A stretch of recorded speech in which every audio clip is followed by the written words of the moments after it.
Good morning. It's been pointed out to me that I haven't introduced myself. My name is Lawrence Geller, and I'm the founder of For Advisors Only, foradvisorsonly.com. Welcome to the Meet the Masters of Insurance webinar series. This is the sixth of what we expect to be a great many webinars with Canadians who've dedicated their careers to learning the art and science of insurance sales and service. Webinars in this series are now scheduled through the end of this year, and more are being added to the schedule daily. Over the years, I've observed that every successful insurance agent who I've met has succeeded differently, even if they're in the same field and deal with similar clients, and even if they're related or in business together. This is what makes the sale and servicing of insurance one of the best careers that I can imagine.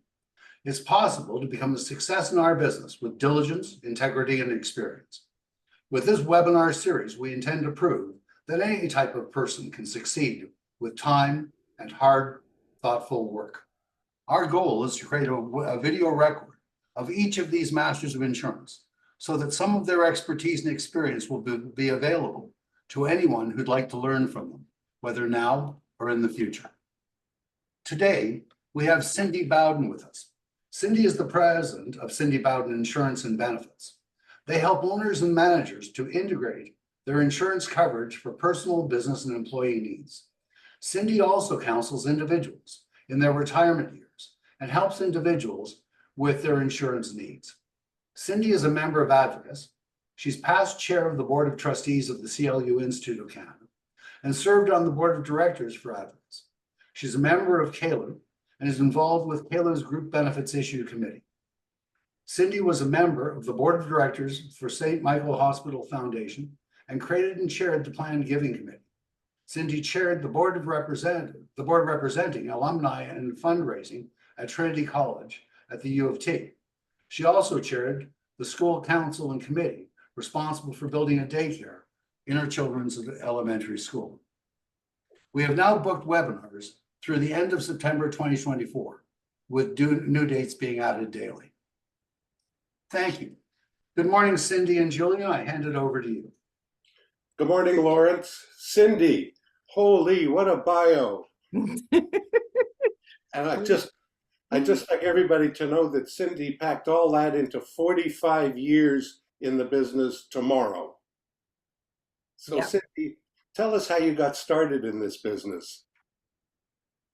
Well, I graduated from Trinity in 1976, and I didn't really know what I wanted to do, and I didn't want to waste any time, and I'd always worked all my summer jobs. I always thought the managers were pretty useless. So I went into a 6-month training program, management training program at Sears, which was retail. I'd done a little bit of retail when I was, part-time jobs and summer jobs and stuff. And I figured, okay, if I don't like it, I've only wasted 6 months of my life. So I did that, and I ended up, after about 2 years, I realized that I wasn't an employee. I didn't like being an employee. I had to be self-employed. So I looked at, I could go into real estate. I could go back to school, become a lawyer, an accountant. I really wasn't interested in going back to school. My father had been in the life insurance business for a long time. I didn't really know what he did, but I decided that I would try to pursue that. So I read a lot of proceedings from the $1 Million Roundtable. And my father sent me to speak with some senior MDRT type members who were also senior people at Advocis or at LUAC at that time. And nobody was able to convince me not to go into it. I passed the exams to be, they had all those exams when you wanted to join a branch or something with an insurance company. And I passed them when I was 21, much to everybody's amazement. And I passed them when I was 24. So even though nobody really wanted me there, I ended up going in and I shared space with Tomlinson, Bowden, Brooks, Drinkwalder, Polsey, and Crofts. And I started working on complicated cases pretty much from a very early stage because I was exposed to them. I had the opportunity to do some joint work, and I was a detailed person, and I started doing my CLU. So that's kind of how I came into it. I think that I knew within 24 hours I was in the right business. All my life I had asked people lots of personal questions, and they always answered. I mean, a lot of people are afraid to ask questions because they don't think anybody will answer them, but I just always did because I was always interested. And so now my profession was asking people personal questions. And it was a lot of fun and it was hard, still hard. But when I did strategic coach, which I did for about 20 years, my unique ability was developing and maintaining relationships. And this business is perfect for that.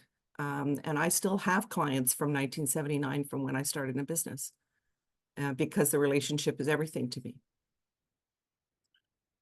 Cindy, where do your clients come from?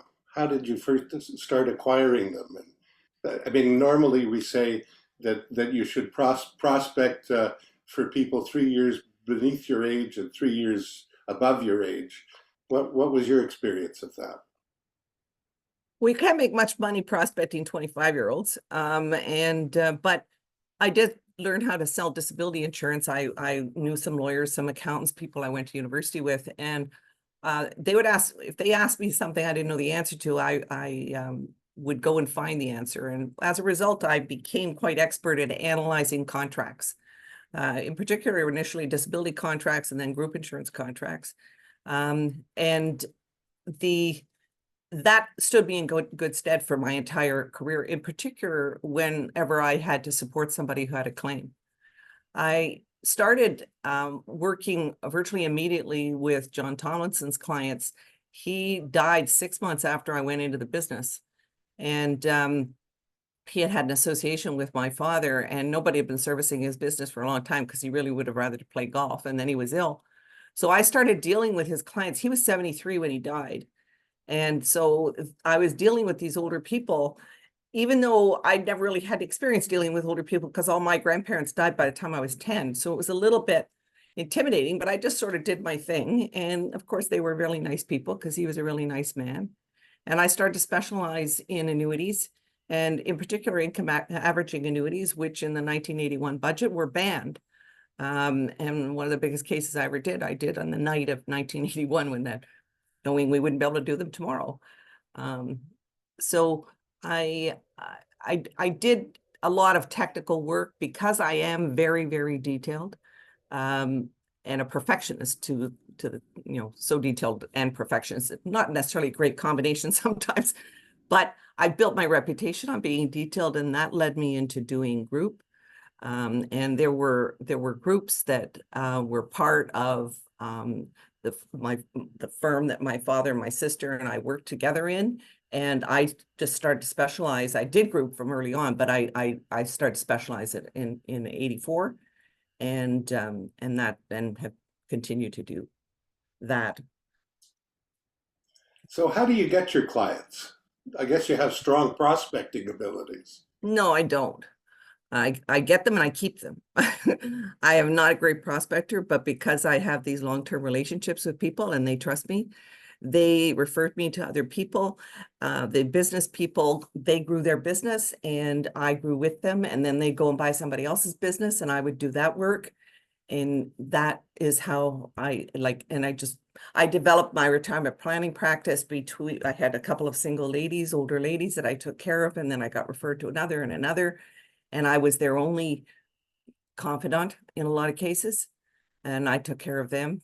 So that was that side.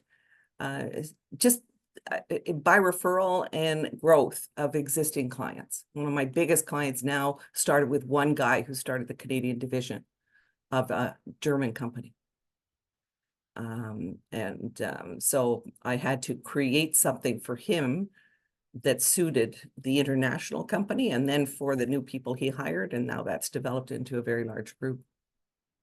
Looks like you, by your bio, do you have a lot of clients that came from your time at Trinity? Only my friends. I've never prospected in any of the volunteer work I've done. Volunteer work for me has been essential to me as an individual and to my business because it taught me how to run my business better. It taught me how to run meetings better, taught me how not to run meetings, how to have an agenda for every group benefit plan meeting in particular, and all the others.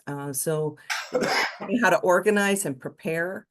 But no, I didn't get any clients out of them. the clients have come from referral and from people. And I've had a master mailing list, people I've come across through the years, and I send out marketing letters, hard copy, 2 to 3 times a year. And that produces things, but it also tells people I'm still around. So sometimes someone hasn't seen me for 10 years. They'll call me and they say, can you do this? And because I have done, as a CLU practitioner, I have done all lines of business all through my career, I can always do something for somebody. And that's answering really the question you're asking. I didn't necessarily prospect, but anybody I met, 99% of the time, I'd be able to sell them something, because it could be group, it could be disability, it could be critical illness, life insurance, money, investments, whatever. I could do it all. And so I didn't have to worry so much about always having to find new people, because I was only closing, 3 out of 10 or something like that. I always closed because I could do anything. Everybody needed something. So you have a sense of thoroughness. I know we're in a study group together, and whenever a topic comes up about a contract of life insurance or term insurance or disability insurance or group insurance, you're a wealth of knowledge. Thank you. Which must be one of your weapons. Yes. And what did you do to develop that knowledge? I just studied. I did my CLU. I do 60 hours of continuing education a year, in person as much as I can. Going to seminars, CALU, Advocis, the Estate Planning Council for many years. I'm an audio learner, so I'm much better if I go and I hear someone present and I can ask questions. And I've just always done that and always invested the time and the money. And I read the contracts and I prepare for meetings very, very thoroughly. I had one guy who was a very wealthy guy I was introduced to by his accounting person, and I had never done business with them, either one of them. I'd done business with someone they knew, and but they'd heard of me.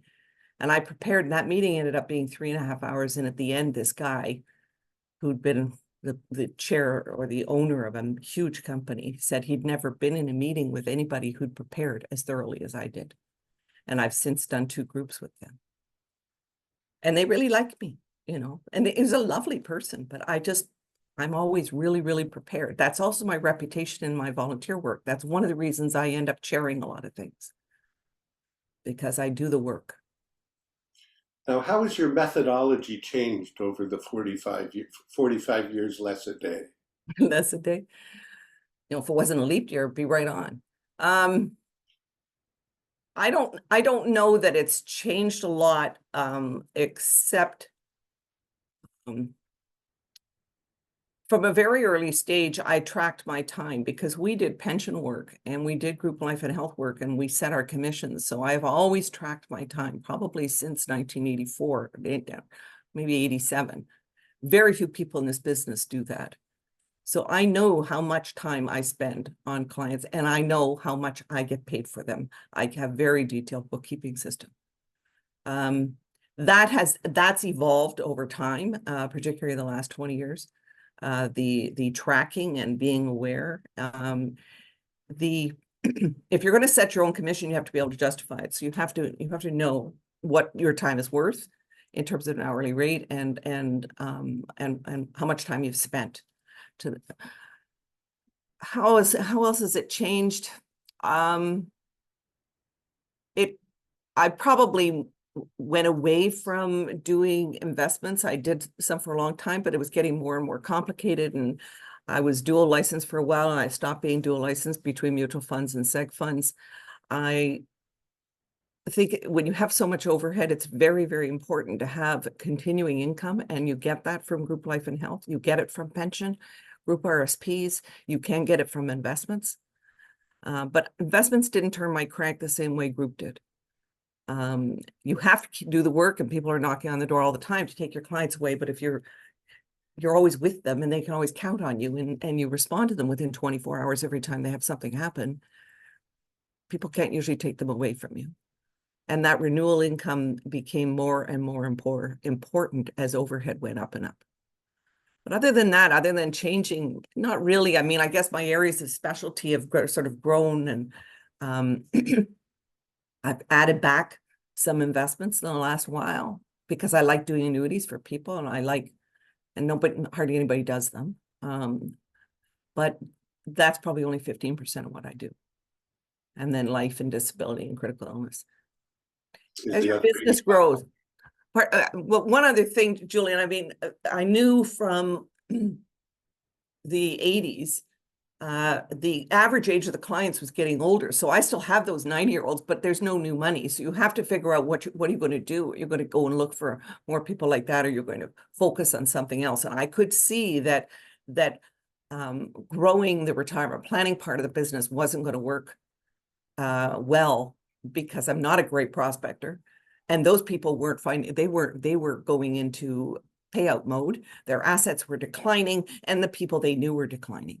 So when you're constantly, building your business based on referrals, that whole referral referral network starts to fall apart as these people age. So I focused more on group and less on investments starting about 20 years ago. And how has that grown over the last 20 years for you? The group has grown, the investments haven't. But the problem with the same thing kind of happens with group, that your people stop growing and they start to sell out. And that's a real challenge. Because you're used to being comfortable and having that growth and having them buy somebody and you take over that plan and you do that and you grow that way. So it's harder as you get older, because they're getting older and they're in a different place. So I experienced it, I guess. Initially, I had these 70-year-olds that were turning into 80-year-olds and 90-year-olds, and we're really not, there was no growth there. The pots of money were diminishing. So I got out of that. And then starting probably 10 years ago, that kind of thing started to happen with group, because people started to sell out. They were very happy. And I had them from the time they started their business, but they started to sell out. So then you got, okay, what do you do now? So that's challenging. I know there's something else I told you yesterday that you wanted me to say, and I can't remember what it was. Maybe you can. I guess one of the things that it's very unusual for anybody to start in this business and to be independent and on their own, which, as I understand it, is how you started out and how you still are. How does that feel for you? Well, for a long time, I wasn't completely alone. I was in what you'd call a syndicated partnership, where all these dudes, everybody had their own practice. Occasionally you did a joint case and you shared space and you shared sometimes staff. Most people had their own dedicated staff person. I was always in charge of trying to hire and fire the receptionist. So I just ended up doing the HR function because no one else wanted to do it. And then when I was with my father, my sister and I were managing partners, and we handled the staff. This is a very lonely business. I think if you don't work with people, it's got to be very, very hard to survive. I felt a lot less lonely because I did so much work for the Institute and for LUAC and then Advocis and then chairing the Institute, and had some fabulous people as trustees on my board. So I didn't feel so alone. I didn't feel alone because I was part of CALU. I've gone to every single CALU meeting for 31 years.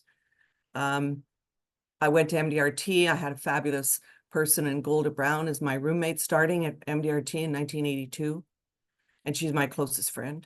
And her brother, David Brown, I became very close with him, and Algie Brown, their father, was like a father to me.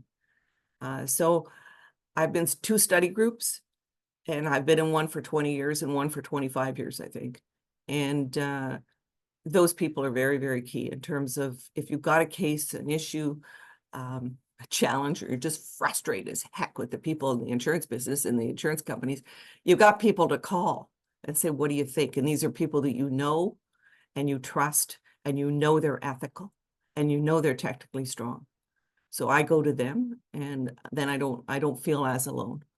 My husband has his own property and casualty business, so we've got 2 people running businesses, and I think it's a lot easier for both people, because you understand the nature of the ups and downs in revenue and expenses and frustrations that you can have, but you're both independent, and that gives both parents a huge opportunity to spend time with their children whenever their children need it. And it also gives you a huge opportunity to volunteer because you're self-employed and nobody can ever fire you. So you mentioned children. I know you have 2 children, Mhm. and you're a hard worker. How have you balanced work and life, life supporting your children over the course of 46 years, 45 years? 45 years. Well, my kids are 35 and a half and 32 and a bit, and a boy and a girl. And because I'm self-employed and because I've been able to structure my business the way I want, because I've always had a staff person, I also had a full-time nanny, and I had 2 nannies, one for 2 years and then her first cousin for 15 years. So I was able to leave the house in the morning and focus only on business and volunteer work and come back frequently at 9 or 10 o'clock at night because I'd have board meetings or something like that down at Trinity. And I would start thinking about home again when I got in the car to go back home. And my nanny would keep things running. And my husband, because he was self-employed, he created the Emmy's soccer team. He did a lot of coaching. He introduced them to a lot of sports and did a lot of that kind of stuff. I did the school thing, but I think that I can say without hesitation that both my kids knew that if they needed me, I was there automatically, instantly. And we did trips together, and they're just a priority.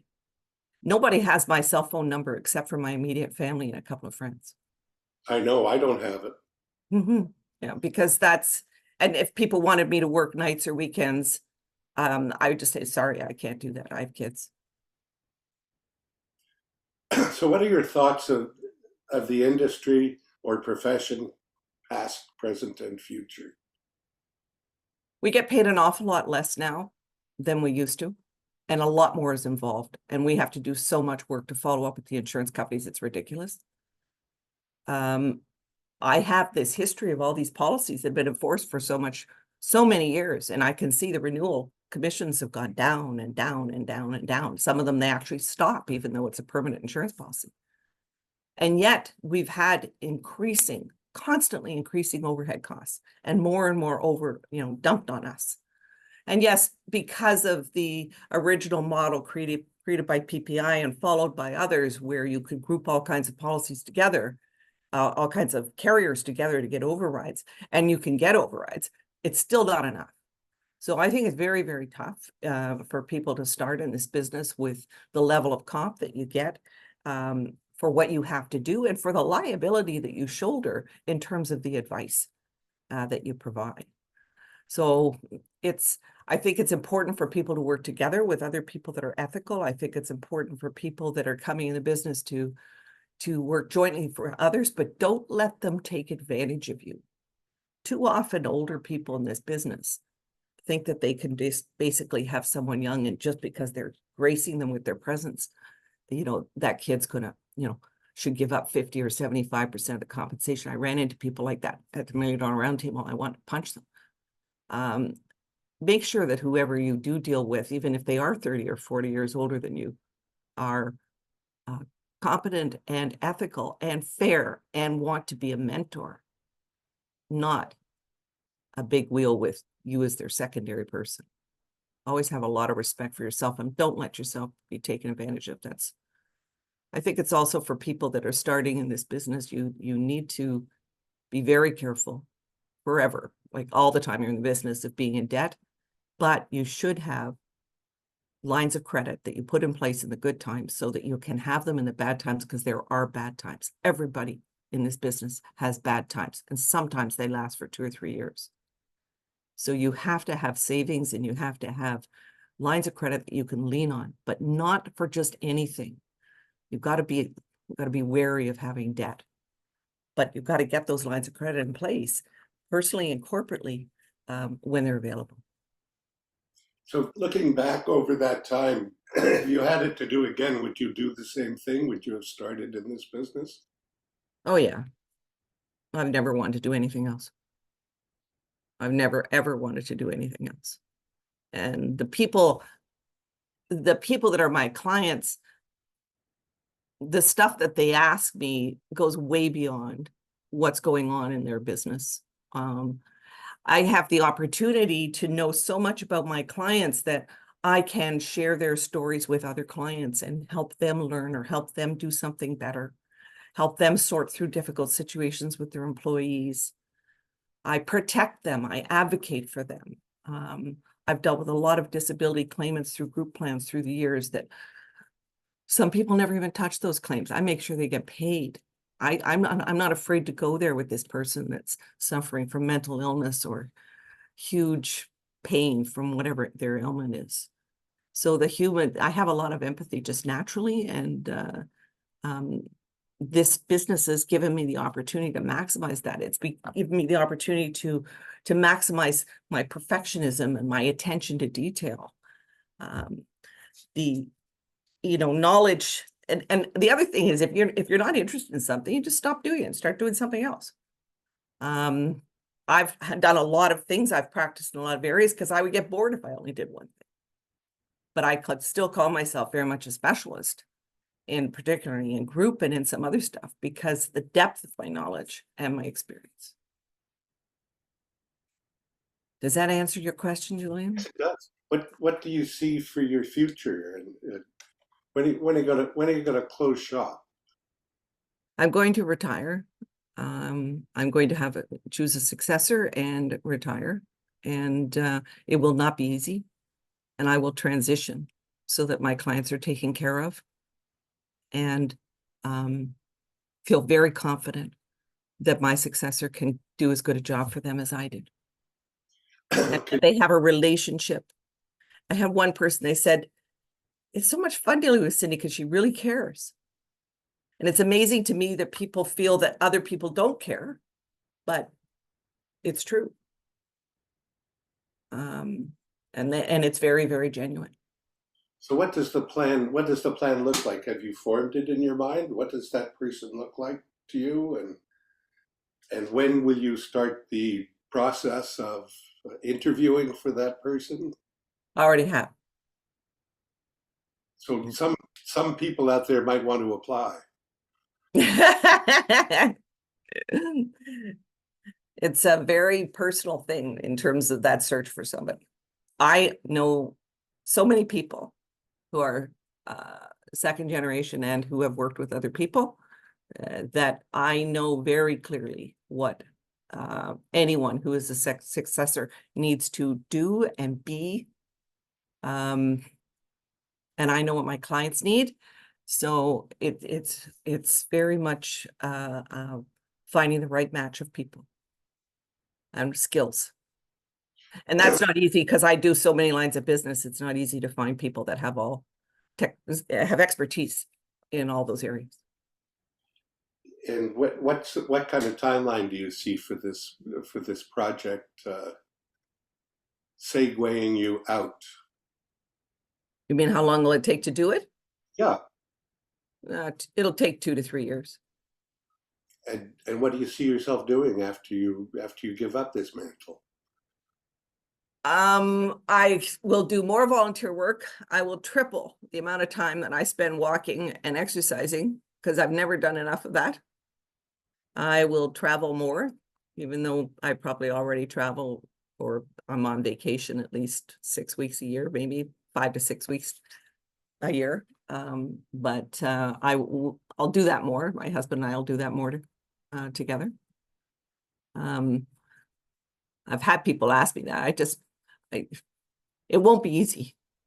It's a 45-hour work week at 69. I'll be 70 in August. But it's tiring now. And I don't want to make any mistakes. And I'm in the insurance business. I've been concerned for a long time that if something happened to me and I got really disabled or I died, my clients would be in the lurch, and my husband would be in the lurch trying to figure out what to do with this thing and all these people that have counted on me. So it's been on my mind for a really long time. Taking action to actually do it is challenging. What are those challenges for you, Cindy? Letting go is hard. Conceiving of letting go is hard. But and hoping that the clients will be happy. And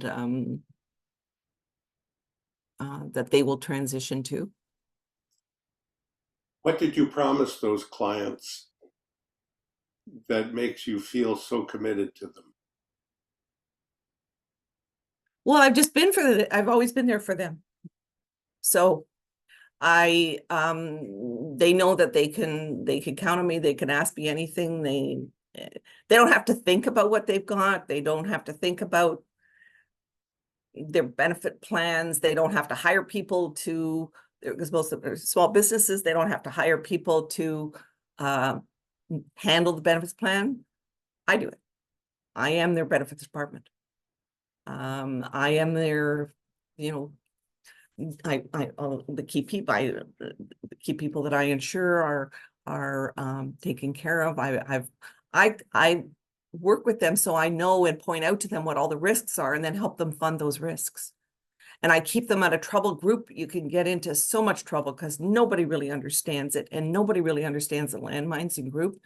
So I do training basically all my clients, I've trained them from that time they started their plan, and they started them with me in a lot of cases, most cases. And then when the founder passes it on to someone else, I do a training session with them. It's 5 pages long of items for me to discuss with them, that things that they need to know and look out for as a group, having a group benefits plan. Can you discuss some of those pitfalls?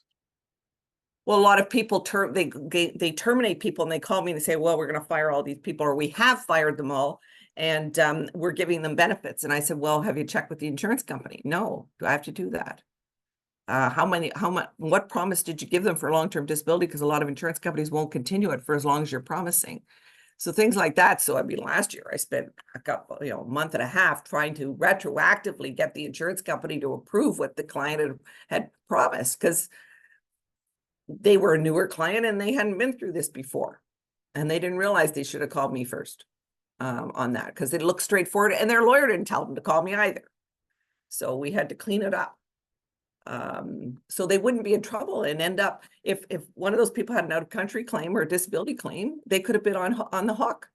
And because they own their own company, on their hook personally for that claim, because they made a promise that the insurance company didn't buy into. But it never occurred to them that that might be the case. So that's one example of where people with group plans can be exposed. There's a lot. There's a lot of things. Give us a couple more. Oh, I don't know. And the life insurance stuff. Well, I had people in here the other day and they've got key person life insurance, and one of the key people's leaving, and they wondered that they were just going to give the person their policy. I said, I'm not sure you should do that, because I've had a lot of people leave through the years and there's a huge mess to clean up, and you own it. So don't give it to them until you really know what you're cleaning up.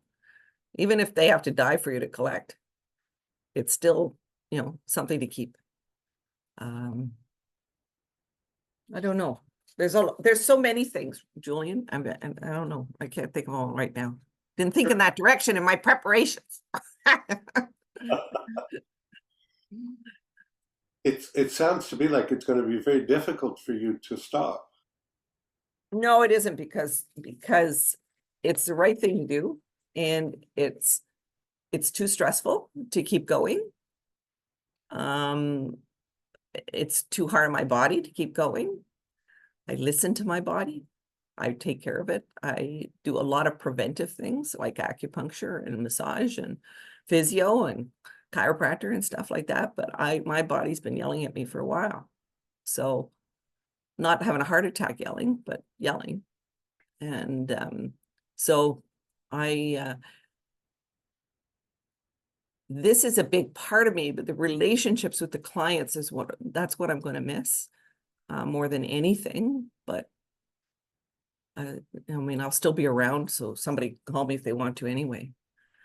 But I'm just going to have to develop more relationships and do more volunteer work, and I still have a contribution to make.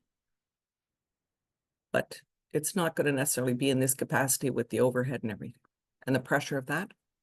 Yes. Sounds exciting. Now, I see that there's a raised hand and somebody wants to ask a question, but as I don't know how to do this.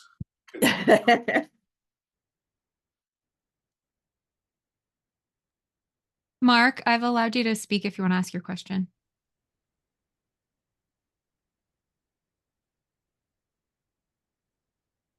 He's on mute. Are you there, Mark? Unmute yourself. Oh, almost.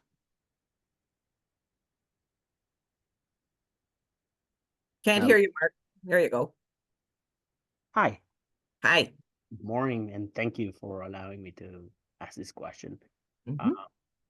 I'm a newer life insurance agent, and one of the difficulties that I find myself in is finding new clients or prospecting. I heard you a while ago that you have worked with other professionals in the past to acquire clients, but if you were to start today, what would you advise for a new agent, or what would you do differently in order to find new clients?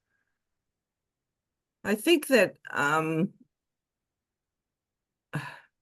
I think what was true back in 79 and you know, and all through my career, but particularly in the early stages, is still true for new people, which is if you can work with someone else. There are people out there in our business that love to find new clients. They're great prospectors, but they don't like to do a lot of the work once they get the client.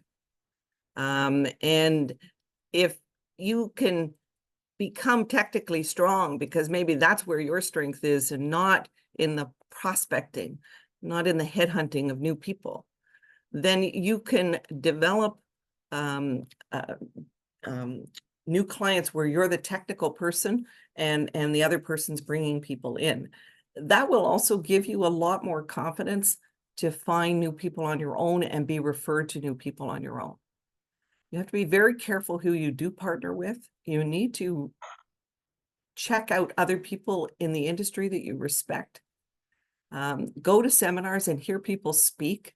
Those are the people who care about this business. They are the people who volunteer. They are the people who are in service to this industry. And that's where you're going to meet the quality people. And I would do joint work with them. I would join other organizations, volunteer organizations. I mean, I know people that they have done a lot of their clients do come from their volunteer work. That's never been a focus of mine, but I do think it's enhanced my credibility substantially. And so people know the caliber of the person that they are dealing with.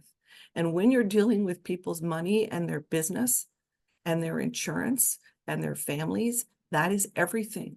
The trust that they put in you, the fact that they believe that you only have their best interests at heart, and no matter what, including when you haven't made a sale for 6 months and you've got dead up your yin yang, you're still only going to do the very best thing that you can for them. You're going to still only give advice that suits them. That will come through, but it takes a very long time in this business to make any money, a long time. So you have to be prepared to invest, and you have to be prepared to take your CLU and take courses and go to seminars and learn and learn and learn. Because the other thing is that knowledge will mean that when whoever you do meet, you'll be able to find something they need that you know how to do. I hope that answers your question. Yes, it did. Thank you. Okay. The Julian, we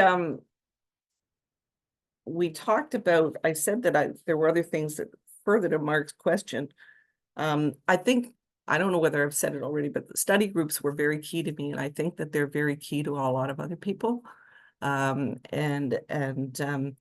striving for things like roundtable, being involved with the association. The other, I guess I'm just looking, I've tried not to look at my notes, But You're I allowed just to want, take notes.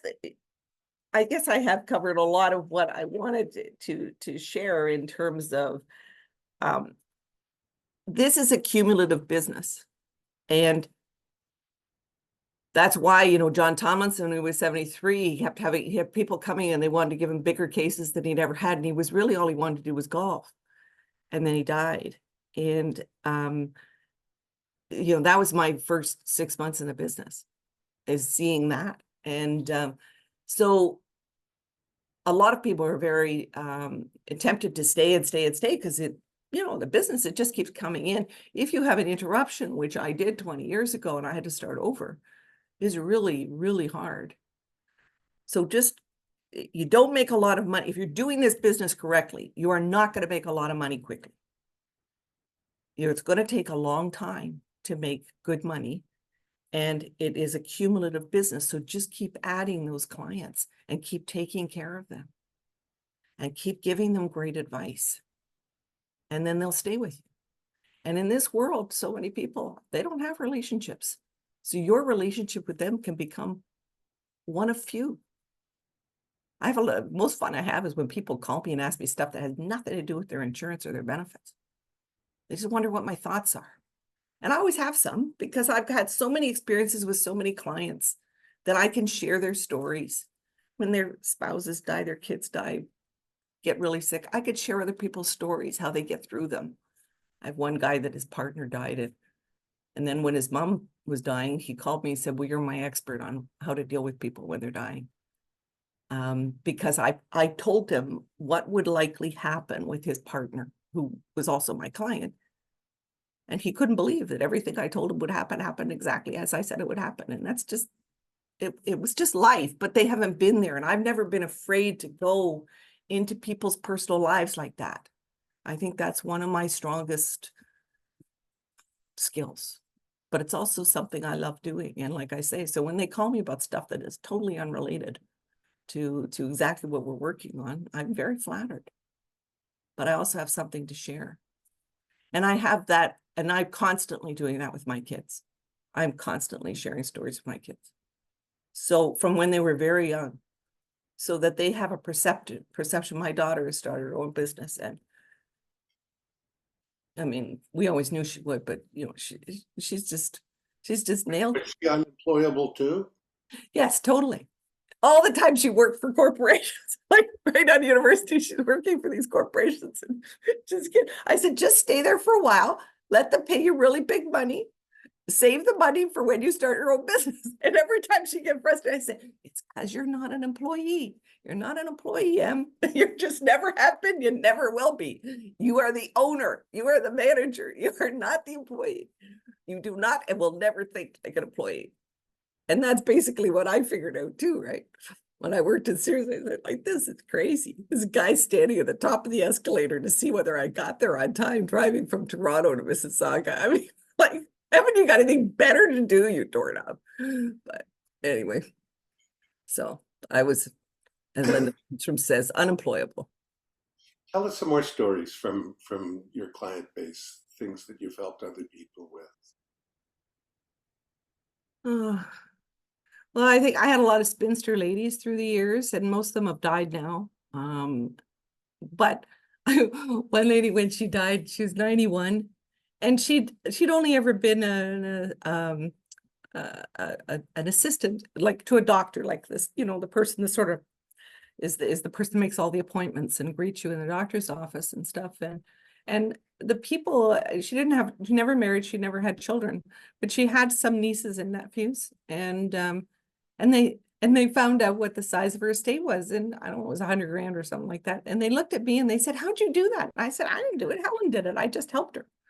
You know, she saved her money. I helped her invest it, but we did it over a really long period of time. And she still had 100 grand. I mean, I had a lot of years where I wondered whether she was going to run out, but she had a big stroke. And then there I am in Sunnybrook Hospital, and after her second one, and I said, so you've been talking to the angels? And then she went to see them about 48 hours later.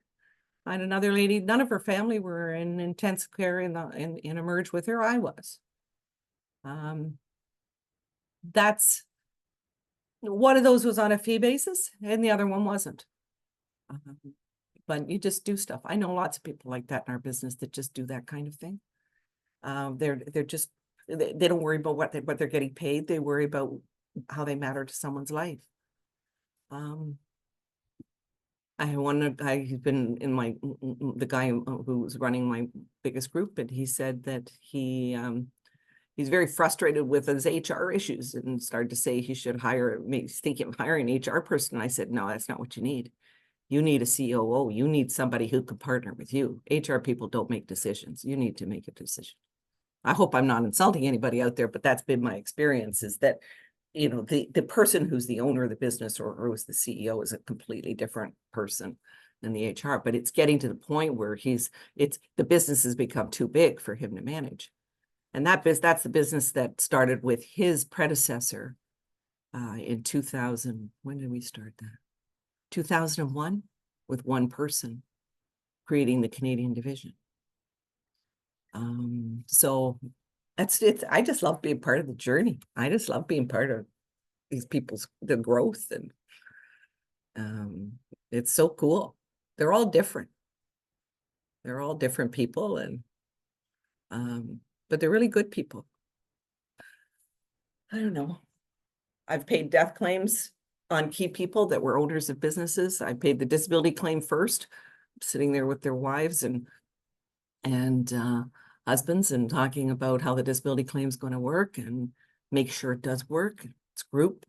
Lots of group claims people say don't work. I've never had a group claim.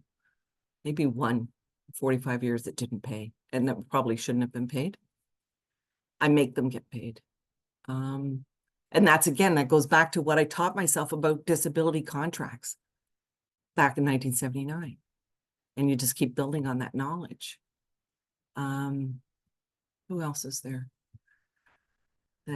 So you know, when I did that, so this lady, I had her insured for $500,000 in the group plan and $3 million a key person. And she had cancer, and she was 54.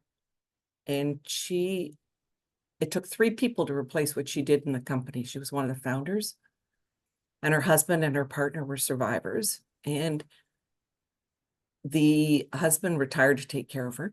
And then that was dealing with the partner. So again, it was like a second generation succession. And I bridged with him. And then he thought, well, I don't think we should keep this as too much insurance. We shouldn't benefit if she died. And I said, you'd be crazy to cancel that insurance. Absolutely crazy. So I basically made them keep it. And it was paid out, $3 million to the company, $500,000 to her husband.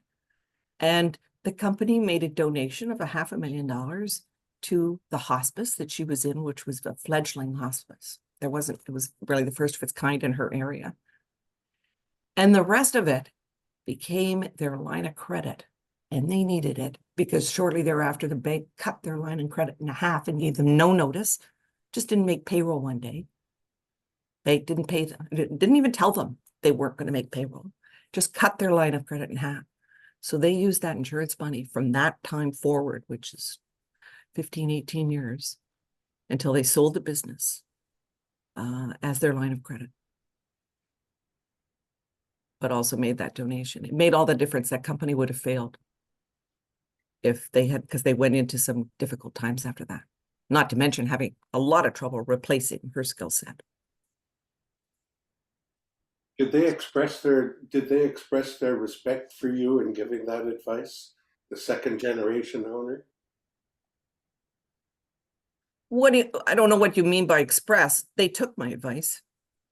And that's basically the same thing. But yeah, the next time I had a meeting with them, and that was originally a group plan, but I sold them key person insurance and I funded their shareholder. I had to insure those guys 3 different times because the business kept growing and we have to buy more and more. So 3 times I had to increase the amount of coverage on the 3 owners as key people. Yeah, I don't think there's any question that they understood the difference that advice made. And because they told me how they used it, right? So again, you know, it's not just about, well, what are the renewal rates? It's what's going on in the company. How's it really operating? And then, of course, you can provide a better benefits plan, and you can provide more appropriate insurance, because you really understand what's going on in the people. And one guy, I love this guy, you know, he was an engineer and brilliant man, and had founded this company, and then his wife was in it, and then he had another younger partner. And he, on occasion, would come to see me, and he would be here 3 hours. And he'd leave and he said, I can't talk to anybody else like this.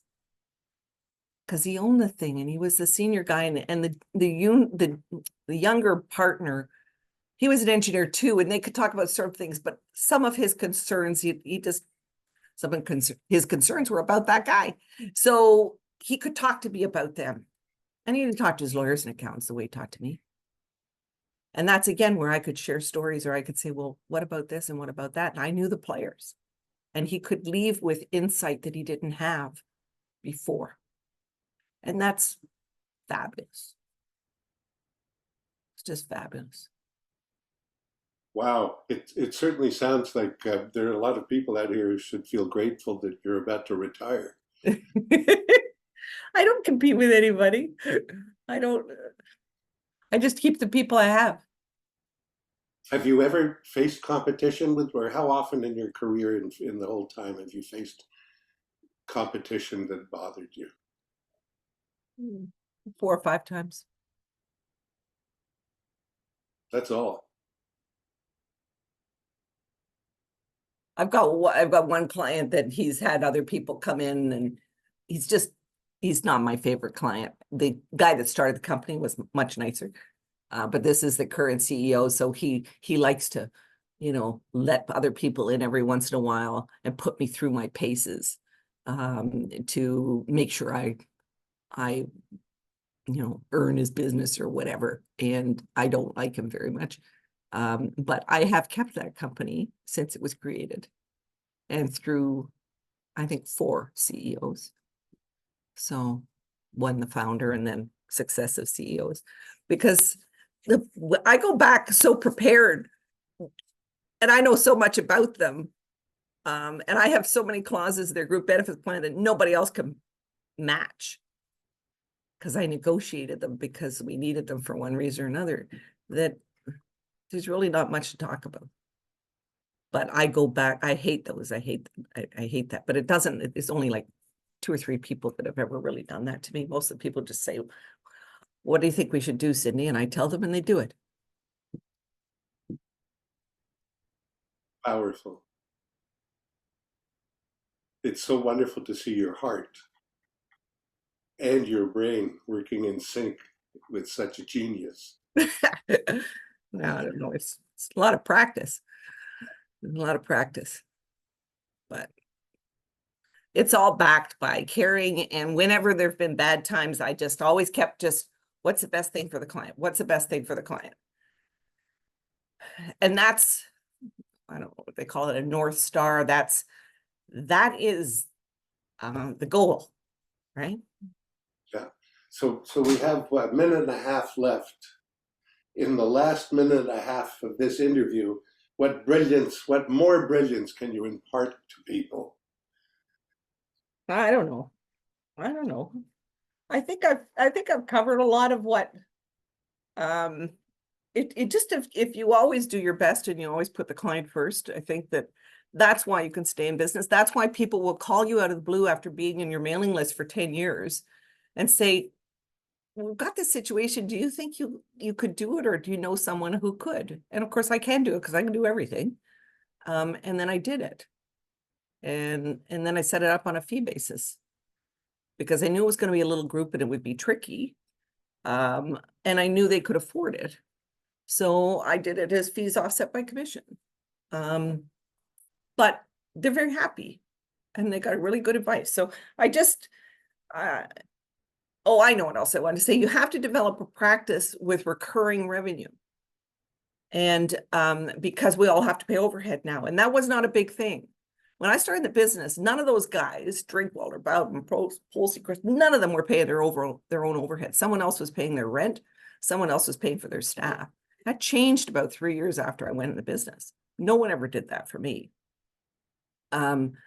You have to have recurring revenue. And that's why group has always made me, aside from the fact I really love that kind of work and the analysis involved and the detail involved, there is recurring revenue. So as long as you keep doing your work, it keeps coming in and it grows. A lot of people have, all these colleagues I have, some of them have 70% of their income coming from investments because it grows and it pays the rent. Run your practice like a business, not like a bank account. Be a business person. Get a CLU so you understand how to be a business person. My father-in-law, who was a CLU, but mostly in property and casualty, used to say, he said to me when I got my CLU, he said, now you have a clue. And what you have a clue about is how much you don't know. And that becomes the basis for all your future education and training. Wow. I think that's our time. It's been amazing, Cindy. Thank you. Thank you for your heart and your brain and your soul, and for sharing so warmly. Thank you. Thanks for the opportunity. And I'll turn you back over to Lawrence. Thank you, Julian and Cindy. That was insightful. It was very different from what we've done up until now. And excellent advice, Cindy. And the running your practice as a business, the recurring revenue, the fact that we all have bad years. Hopefully they happen at the beginning of our careers and not the end. And the keeping your clients, being there for your clients, doing the right thing by your clients. Those are all major aspects of being successful in the business. Mm-hmm. Next week on March the 7th, we'll have Ted Polsey, who will be interviewed by Barry Pascal. The following week, on March 14th, Terry Zavitz will be with us, actually in a study group, I believe, with Cindy. And Paul Burbinier will be interviewing Terry. The following week, it'll be Dave Pacharge on group again, and he'll be interviewed by Jim Ruda. And the week after that, I'll be interviewed by Ted Polsey. I thank you for joining us for the Meet the Mentor webinar series. I thank Julian for all of his help and for doing an excellent job with the interview today. And Cindy for joining us and imparting wisdom and knowledge and advice. And I thank you all for joining us. We'll see you again next week. And I look forward to the future webinars. Oh, and I'd like to thank Krista Barzo for her assistance with the webinar series. I'm Lawrence Geller. ForAdvisorsOnly.com is a webinar, is a discussion board. If you don't know about us, please take a look. FAO, ForAdvisorsOnly.com. Have a great weekend. Bye-bye. Bye-bye.